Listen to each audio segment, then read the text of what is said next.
The Syrian government says Rami Makhlouf's telecoms company Syriatel owes $77 million. The Syrian government has ordered the seizure of assets belonging to Bashar al-Assad's cousin, the business tycoon Rami Makhlouf, as well as those of his wife and children, according to a document issued by Syria's finance ministry. The document, stamped May 19 and signed by the Syrian finance minister, said the precautionary seizure aimed to guarantee payment of sums owed to the Syrian Telecom Regulatory Authority. Once at the heart of al-Assad's inner circle, the billionaire Makhlouf has quarreled with the authorities over funds which the government said are owed by his mobile phone company Syriatel. The unprecedented public tussle has uncovered a rare rift in the ruling elite. Makhlouf appealed to al-Assad late last month in a video posted on social media, urging the president to give his business time to pay overdue taxes in order to avoid collapse. The government says Syriatel owes £134 billion, around $77 million at the current exchange rate on the parallel market. Makhlouf on Tuesday posted a letter dated May 18, denying allegations by the Ministry of Telecoms that Syriatel had rejected payment of amounts it was required to pay in a dispute over its license. The telecom tycoon has long been seen as a pillar of the Syrian government since al-Assad rose to power in 2000, succeeding his father, Hafez. But rumors have swirled in recent months of souring ties between Makhlouf and al-Assad, who is spearheading an anti-graft campaign in a bid to shore up state finances. In an interview with Syrian state TV in October, the Syrian president said he has called on everyone in the private sector who has squandered state funds to return the money. Syria experts say the row could mark the first major rift in decades within the family that has ruled the country since Hafez took power 50 years ago. In addition to telecoms, Makhlouf's business empire spans real estate, construction and oil trading. Makhlouf has been under U.S. sanctions since 2008 for what Washington calls public corruption, and it has since toughened measures against top businessmen who are close to him.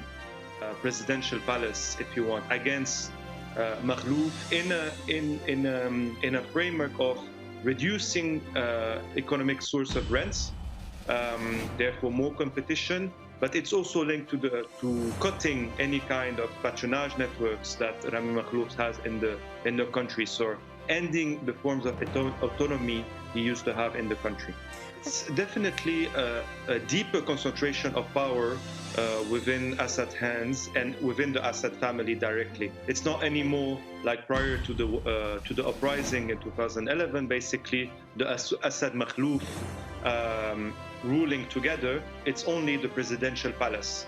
And these are the results of various evolutions during the war, but more especially the growing economic role that has been playing Maher Assad through his 4th Brigade armed division that has taken an increasing economic role during these past few years, whether in trade and in smuggling. And therefore, they want to control what was traditionally the traditional realm of Rami Makhlouf's role within Syria's ruling strata, the economy. So it's definitely a way to concentrate even more power in the presidential palace. The Assad's family or Assad presidential palace and the state is an important issue. But I would like to remember that this is not a campaign against corruption, whether or not in the objective of accumulating more funds for the state. This regime has been ruled by a near mafia family that owns the state. There have been new rising businessmen that are completely affiliated with the regime and to which are representing a competition to Rami Makhlouf's role in the economy. And he actually accused them of being war profiteers, and he would be the nice businessman that accumulated honestly his money prior to the war, which is obviously not the case. And I also would like to remind that it was the Syrian state that provided the diminution of taxes to Syriatel in the mid-2014, 2015, and also to the other main telecommunication company in the country, MTM. They had their taxes reduced from 60% to 20%. So we must be clear, this is a clash a rift among the highest strata of the ruling family. The presidential palace is launching an offensive to concentrate more power. This is the key objective of Bashar al-Assad and the presidential palace more generally.